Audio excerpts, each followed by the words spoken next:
Hello, you lot. Hope you're all doing fantastically well. It's Connor here. We are back with another edition of the Rumour Mill. What is going on? Let me know what you think in the comment section below.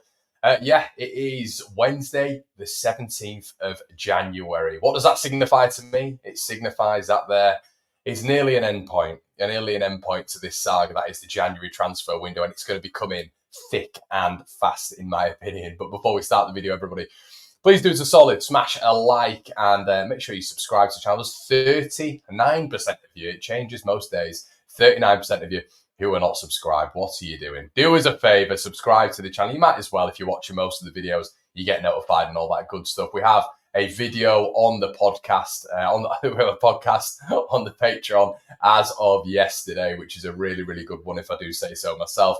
Myself and Gabe go on about loads of other things, and the debrief last night was one of the better ones that we've done in a long time, so shout out that episode as well. You can become a YouTube member, everybody, as Ken, as Lofts, as all the other lads in the comment section below, lads and ladies, have done previously, so make sure you check that out if you want some bonus content. And yeah, guys, let's get into some of your comments. Good morning, Jan. Hi, Jan. Daryl says, hope you can understand what I said, mate. I think there's a bit of conversation in the chat already. LUFC Lofts, hi, Lofts. Hey up, lads, hi, Eddie. Morning, Connor. Hi, Longy. Hope you're good, mate. Morning, C-Dog. Ben Davis link now. Has Nick Hammond forgotten to turn off the Welsh filter off whilst browsing players? Not a bad point. Hello, Connor, and all Leeds fans. Seems like this is now how the 49ers do business, quietly and without fanfare, not going to be rushed by anyone like they did in the last window. So, yeah, it's an interesting one, how the 49ers are going about the business, isn't it? I think we're all sort of really aware of that in terms of how quietly they supposedly do the business. No one had heard anything really when it came to Archie Gray. Nobody had heard anything in terms of a new contract coming up. But that was fantastic news. It was great news, and we didn't go into it. I didn't go into it with you guys from a personal standpoint yesterday. We went straight on the debrief as the news was announced fairly early. But yeah, buzzing with it, really, really excited with it. Till 2028, a young lad who is going to learn his trade at the club, a young lad who supports the side, and a young lad who's got bags of potential and has every club in the country looking at him. There's nothing that you can look at this deal and think, do you know what? I'm not a fan of that. I don't really like this side, this side, this side. It's probably the perfect contract that we could have handed out right now. And I think we're all well aware of that. I think there's been times in previous years with Kalvin and with Rafa where we thought, God, I'd love an extended contract there. And I think relative-wise, that has to be put into context when we're sort of accentuating that word to where we are right now. Archie Gray is sort of the star player at the minute in all of our opinions, really. 17 years of age, galvanises this side, can play right back, can play right wing, can play central midfield, and he's the one who has been getting a lot of interest when it comes to all the top clubs. So Leeds simply have to tie him down. And listen, that isn't going to take the interest away. There is still going to be many clubs looking to sign this kid. And that still means that he could be signed in the summer. It still does mean that. But what it also means now is Leeds, by tying him down to 2028, will get a significant value for this asset, which is Archie Gray. So hopefully we do keep hold of him in the summer. Hopefully it is going to be a next summer thing. I do think this guy has a very, very similar trajectory as some of the top young players, as mentioned previously. But getting him signed down to a new deal was something that Leeds had to do and something that Leeds have done. And I guess that can be signified as Leeds doing something quietly, silently, and well. They've done a good job there. So let me get into a few of your comments.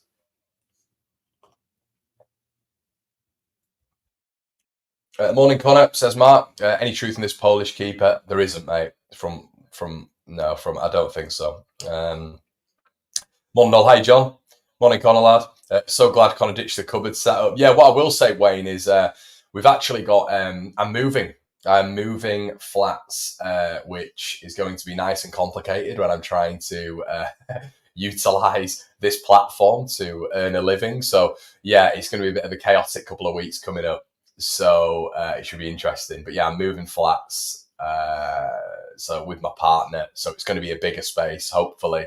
And yeah, it's going to be a very different background. It feels like I just can't get a consistent background at the minute. Things just seem to be moving in my life all the time. So shout out to you for noticing, mate. But thank you so much. It's more than you think, doing a setup and because I've tried various different ones, and I've thought, do people hate this? Do people like this? Do people hate this? But I've settled on this, and now I'm going to be moving in 2 weeks. That's great. Morning, Jack. Leeds United. Yeah, let's get into that. Wouldn't it be great if Archie as a Steve Gerrard spends his whole career at Leeds? Such it would, mate, but that all depends on what Leeds do as a club. And there is an argument outside the top 4 clubs, out of the big 2 in this country, in probably Liverpool and Man City. Is any club safe? Is Ollie Watkins safe at Villa? Is Alexander Isak safe at Newcastle? All these players who are outside these top 2 sides, they can just bully their way through, can't they? Arsenal are probably up there as well, aren't they? So is anyone safe? I'd probably argue not. So yeah, Archie, it's probably unlikely that he stays with Leeds, but we can always hope, can't we? Let's get into it. Morning, Adam. Okay, let's get into so Spurs. Why is Spurs a big thing? Okay, so this morning, several links. First of all, Ryan Sessegnon, the left back at Spurs, who once again, it's a bit of a similar standpoint really to that of Jed Spence. Obviously, Spurs not getting a lot of minutes. He's had a couple of injuries throughout his time at the club. It's been in and out. Has had Spurs fans on the sidelines saying, why is Ryan Sessegnon not in at points? And it was the same with Jed Spence at stages, obviously under previous managers for Tottenham Hotspur, not under Ange, of course. But Ryan Sessegnon is a talented player. We saw it at Fulham, as we saw with Fabio Carvalho at Fulham. These are talented boys, and we know Ryan Sessegnon is that sort of player. Now, I'm gonna delve into what I think Leeds United are going to do and the different tactic and a tactic that makes sense, in my opinion. I want to get your guys' thoughts. But for me, Ryan Sessegnon, and I could be completely wrong, but for me, Ryan Sessegnon is rubbish. Not as a player. I think the rumours are rubbish. I think the rumours to Josh Doig, potentially, could be rubbish. And why am I saying that? Well, I think now Leeds are going to go down a standpoint and a view of centre-backs who are versatile, square pegs round holes to an extent, but I don't think Leeds United are going to go for I don't think they're going to go for a full back per se. I think Leeds are going to go for a centre back who can play left back, a centre back who can play right back. And this goes on to this link that's going to be coming up, but I don't think there's going to be maybe a Chris Mepham coming through the door. I think Leeds need a Swiss Army knife, and I do get it. In all fairness, I turned around and I thought to myself, is there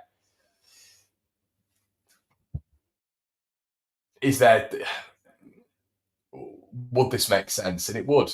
And that leads me on to my next one, who has been linked by Phil Hay, The Athletic, and a lot of outlets this morning down in London as well. It is Ben Davies. Now, that makes a lot of sense. And I don't think that would get done. I think he's an insurance policy at Tottenham. I think we've seen that when you've had the likes of Romero, Mickey van der Ven out. And I think he is that insurance policy, but he's going to want to go somewhere and play football. That would be, as we all know, a literal unbelievable signing for this level. I think we're all very, very, very aware of how good Ben Davies is, Premier League level. So how do Leeds go about this then? Well, the sales pitch has got to be that he's going to be getting minutes. Ben Davies is not going to be coming to Leeds to be sat on the bench. This is a guy who's been playing Premier League football literally weeks ago. So that's something that needs to be taken into consideration. I don't know how we'd then fit him in. What would we sell him? Would we sell him the natural left back spot? I think Leeds would have to do that. I think him going, he's apparently extremely good friends with Joe Rodon and Ethan Ampadu. That would be a nice link there. You've also got Dan James, as everybody's saying in the chat, Welsh United. That is, it's a nice sort of causal link to Leeds United, isn't it? Having these players who have been effective at the club, the Welsh side of things, they're all playing, which is a massive bonus because they'll all go to Ben Davies and have these glowing reports because they're playing, they're not on the bench. So it's all good news when it comes to the recommendations of the club. And obviously Ben Davies will know the size of the club. But I think it is the fact that this is probably the highest pedigree player that we can get in terms of a defensive structure, framework, right now. And when I say that, I mean that because purely on the basis that this guy is playing regular Premier League minutes when, Romero and Mickey van der Ven are out of the side. I think we even saw with Jed Spence, we all knew he was quality, but it doesn't matter if Pedro Porro was out, if Eric Dyer was out, this guy was not getting on that right-hand side. He just wasn't in the squad. And that can be down to any aspect of giving out quality, attitude, as some are saying. But we are literally getting a Ben Davies potential here, who is playing in the Premier League and is rated in the Premier League, has been Welsh captain.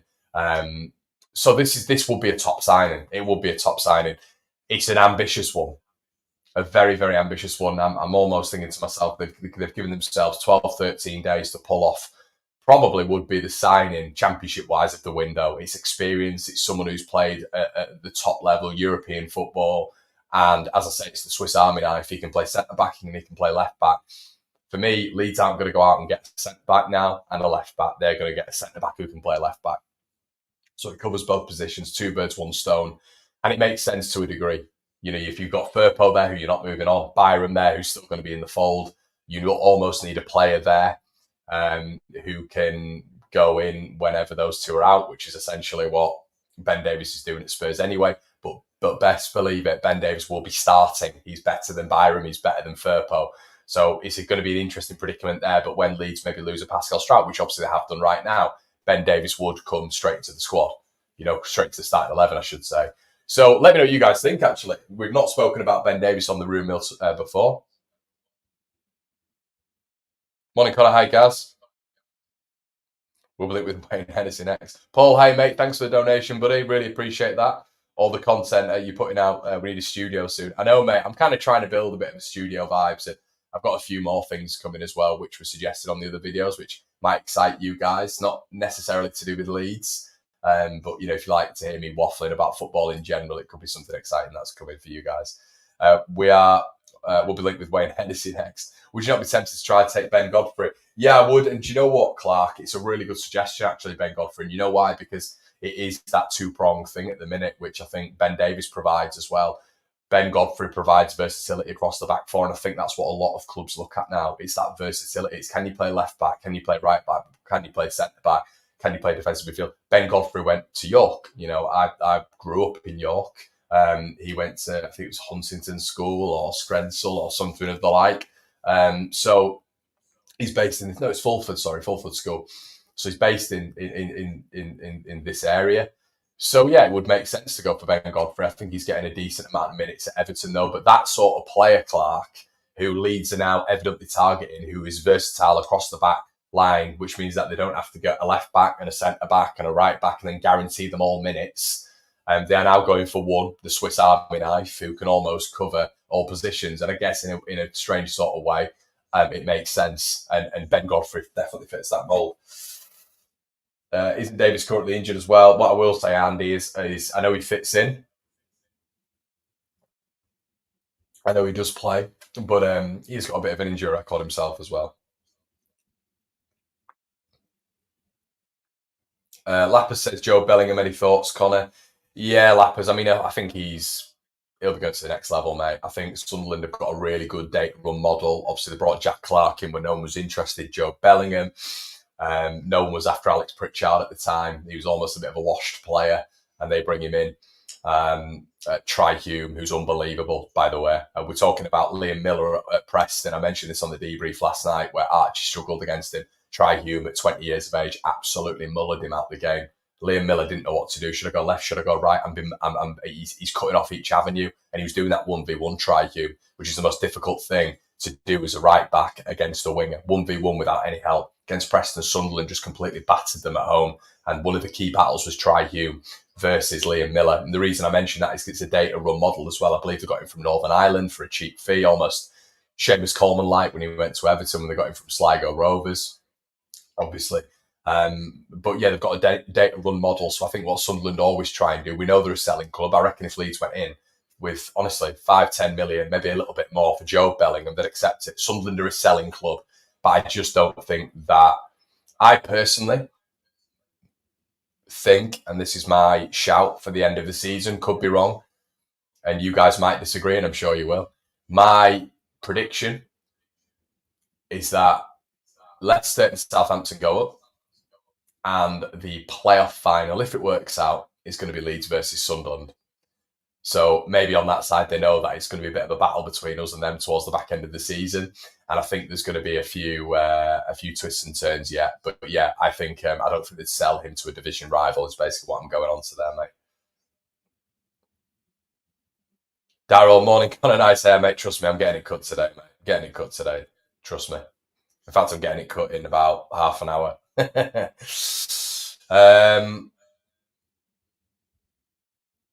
Sorry, but he's bang average, always makes mistakes, loose cannon. I think we could do better. Fair enough, Johnny.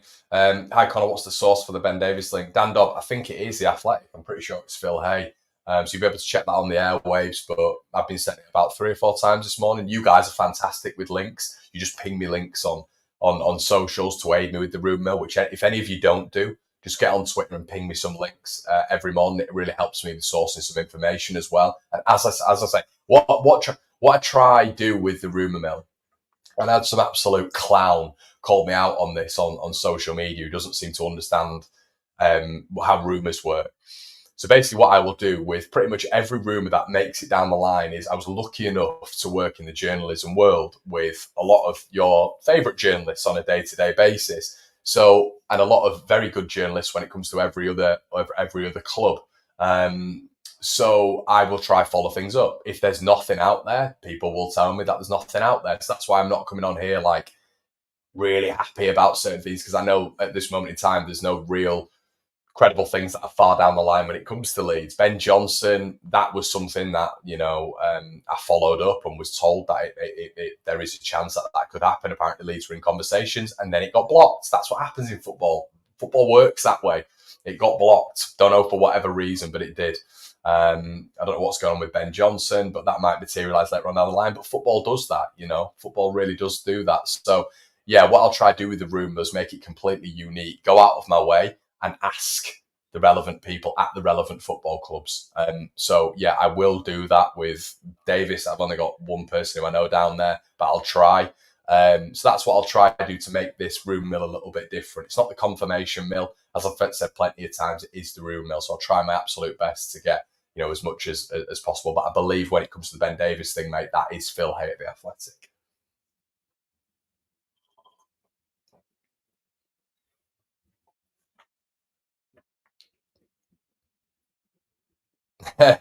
Yeah, mate. It's what I've done. I like glass coffee. Glasses when it comes to coffee. Sorry, it took a while to say that. And I don't have any. So I put it in one of my fantastic wavy whiskey glasses. So there we go.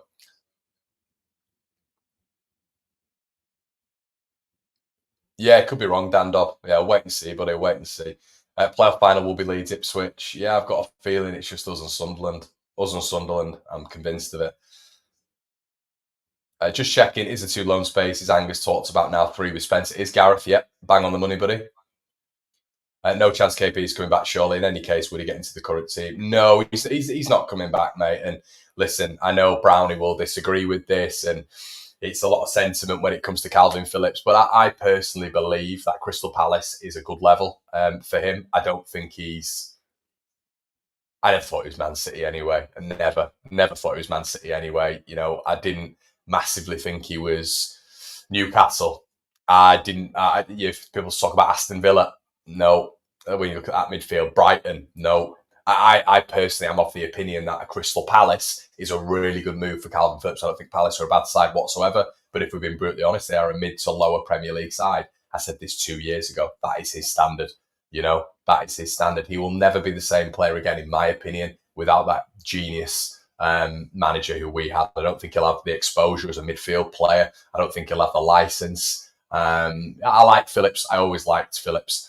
I think sometimes he was a little bit overhyped in terms of a technical footballer, but he did wonders for us. He was brilliant for us. But me and Brownie disagree on that one. I think City were asking for an 8 million loan fee for 6 months. I mean, that's Man City. That's how you properly do business, by the way. But yeah, there's absolutely no chance he touches the top 4, top 6, in my opinion. Maybe you could stretch at a Brentford, a Crystal Palace. I don't know. Maybe a Brentford's going to work a few Leeds fans because we were in that same predicament with them in the Championship not long ago. But look where they are now. You know, it's sort of, we're looking at relative top 10 finishes probably for the next 4 or 5 years potentially.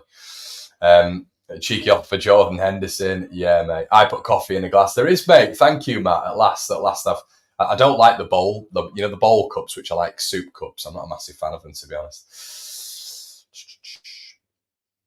He could stay at City and not play and still make the England squad. That's true, buddy. That is true.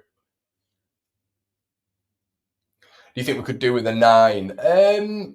Yeah, I think. Look, do you know what I do? Do you know what I do, Daryl? I've said this plenty of times, but people, a lot of you guys, 100% will listen. But I have to. It's like confirmation. You have to say it like 4 or 5 different times sometimes for certain people who will comment afterwards saying that and this, that, and the other regarding it. With a number 9. Long term is where I look with Leeds United. You know, with JOBE, I look long term. I don't think he's a long term addition, and I'm not referring to him as a number 9 there. But I think 16 million quid for JOBE, the way that Leeds get out of that transfer, being a successful one, is selling him on when we get to the Premier League for an equivalent value to a top Championship side. Ethan Ampadu, Glenn Kamara, Joe Ronan potentially. All of these players I look at and I think to myself, and Sam Byram, do I think they've got Premier League calibre? I think maybe some fans miss that because the long-term aim, as Farke said, as the 49ers have said, even in the summer months, is Premier League quickly. So we're all in this sort of period right now where we're seeing these players do well and we're like, oh, we're excited and all this sort of stuff. Bamford is in there and that's where I'm going with this. But players that come in now have to be suitable for the Premier League. Players that come in now simply have to work with Leeds in that division. And that's where I am a little bit sceptical when it comes to your Bamfords, when it comes to your Firpos, your Byrams, all these sorts of players. Shout out, by the way, I forgot to mention out. I think it's Kian Devine who's got his driving test today. Sorry, mate, I forgot to. That has just come to my head. Absolutely out the blue, and I think it is Kian. Hopefully, I've got that right, mate. Shout out to you, buddy. But yeah, sorry for the light, everyone, as well. The sun is blaring in this morning for the first time ever in this place. But yeah, so you've got to be looking at long-term signings. And I think they've done that with a lot of players that have come into the club. I don't think that's Byron at all. But that's a trial. That's a trial. And that's why they've given him a year. And ultimately, when we go through the players, I think there is players that are capable for the Premier League. But the Premier League's different gravy. You know, it's different. We all know that. Ampadu doesn't get time on the ball. Glenn Kamara doesn't get to do his spins inside the box and get inside the midfield area and get 3, 4, 5 touches on the ball. Doesn't happen. You know, Bamford doesn't get those scrappy goals. And I think what we're looking at right now is that long-term projection. Do I think Patrick Bamford is good enough for another Premier League run? No.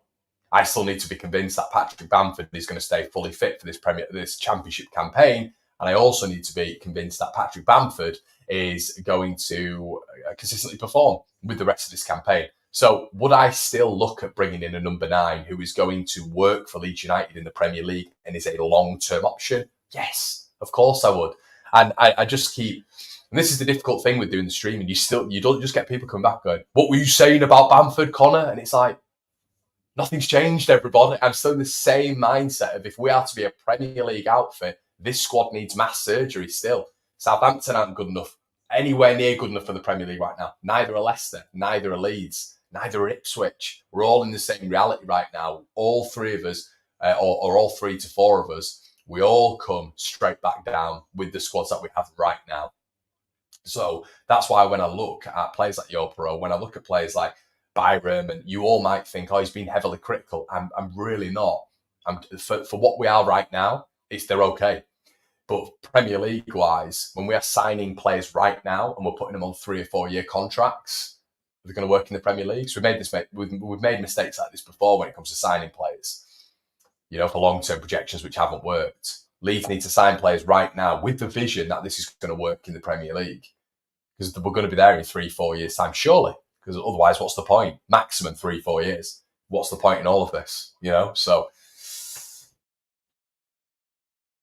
totally agree about Bamford. Cheers, mate. Great show again last night. Yeah, I hope you enjoyed it, Jim. It was a good one last night. A really good one. Yeah, Perot is not a number 9, mate. For me, Perot's not a Premier League player. I like Perot, I think, but I think there's a reason there's been no clubs coming in for him when he's been banging in the goals. in the Championship. Look, and hopefully he proves me completely wrong, but this is why I do look at the JOBE sign, and maybe I'm a little bit critical of it, because it's 16 million quid on a guy who, if we're being brutally honest with ourselves, is not going to transition to that. If he's looking slow in the Championship and less athletic and less physical and competent and all these sorts of things, and completely anonymous in 50% of the games, even though he's got 9 goals, that is excellent, by the way. But there's a term for someone like JOBE, luxury player. And that's what he is. He's a luxury player. Could be wrong, could turn it around, could be completely different. Second half of the season, could get us out of the SHIT when we need him to. But for me, what I've seen with JOBE is a player who scores and adds to goals when it's going good for Leeds. When backs are against the wall, when it's 0-0, when it's 1-1, when it's 2-1, when it's tight. I can only really think of, is it Plymouth or Bristol City, where he's nabbed one, but it wasn't really against the grain. And I think he is a bit of a luxury player. And in the Premier League, unless you're world class, you can't be a luxury player. There's Cristiano Ronaldo for Man United in 07, 08, 09. And you're a luxury player who's told, not to get back. I'm not saying Pero's not getting back, by the way. I'm just using that as a specific example. But that is an example of a luxury player in the Premier League. That's the standard difference.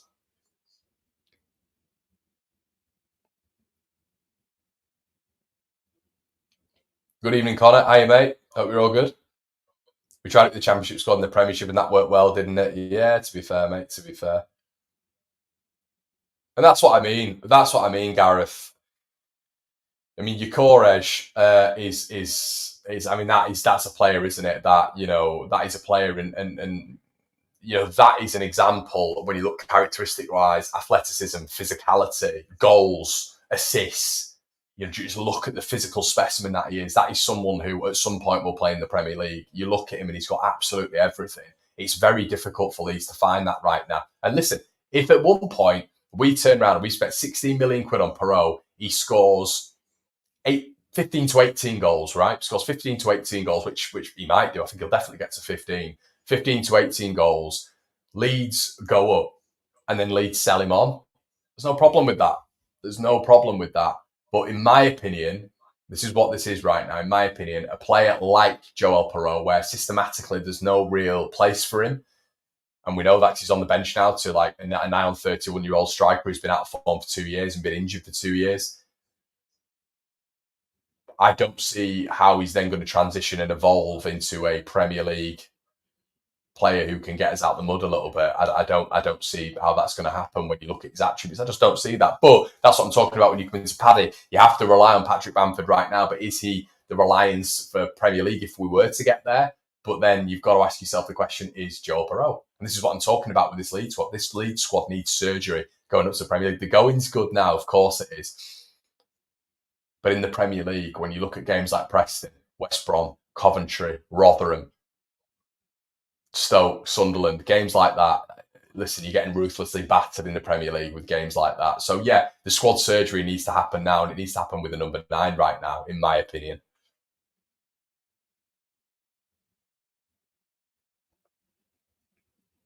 Yeah, Daryl, I don't disagree with that, mate.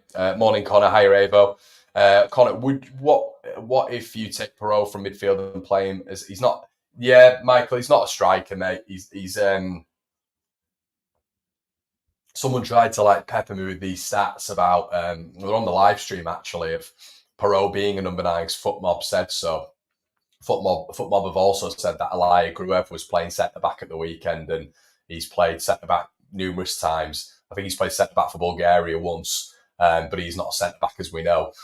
So yeah, I wouldn't just go by Footmob for absolutely everything, but I think they've got the right place in obviously analytics and stuff like that. But when you are looking at Joel Per, it was absolutely obvious that in a 4-3-3 system at Swansea, or it would be a 3-4-2-1 at Swansea, him and Patterson were playing behind Obafemi. I don't really know what else to say to that. And he is not fox in the box, whatever you want to call it, whatever you want to attribute to a number 9. He's the complete opposite. He's not. He's a late arriver in the box. He's someone who likes to get the ball on the edge of the box and fire it in. We've seen that plenty of times this season.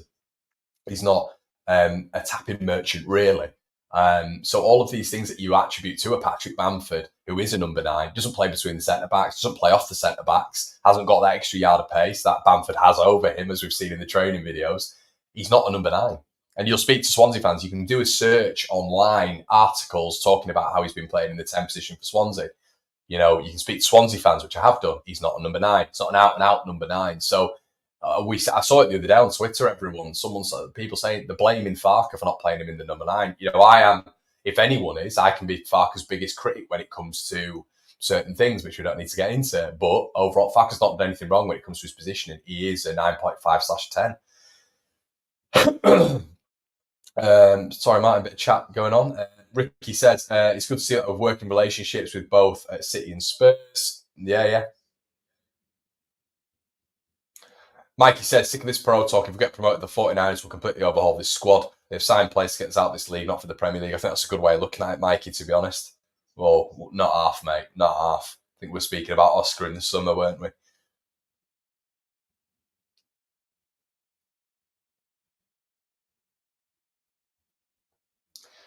Yeah, Phil says it's a mad statement for him to be luxury, but yeah.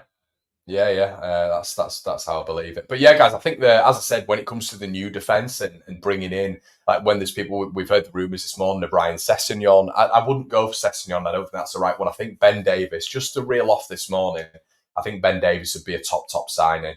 I think that Premier League experience, that European experience, someone who now, this is where I think Leeds are going now. And I think maybe it's because this is why it's quiet. Clark mentioned Ben Godfrey. That's the perfect suggestion. Someone like that who can play across the back line. Davies is exactly that. Someone who, when Firpo and Byram aren't available, which we know is consistently, you've got Ben Davies who can fit in there, and he will be priority over those two anyway if he signs. But then he can also slot in at centre back. I don't think Leeds are now going to be going out and getting a left back per se, a right back per se, and a centre back per se. They're going to go and get a player, Marcelo Bielsa-esque, who can play multiple positions, a la Ben White. I think that's what we're going to be doing now. And I don't mind that. I think logistically it makes a lot of sense. Guys, listen, we are going to be going over onto Generation Leeds. A lot of you love Generation Leeds. A little bit later on today for another podcast. We had Across the Pond yesterday. We're going to have the General as well tomorrow. Head on over to the Patreon. We're getting an absolute substantial membership over there. So it's great stuff.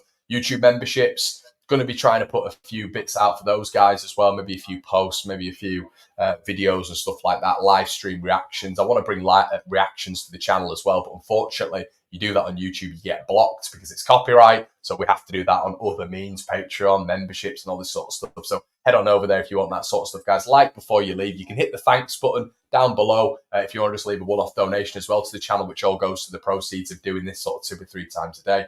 Guys, I really appreciate your support. Thank you so much. And I will see you very, very soon.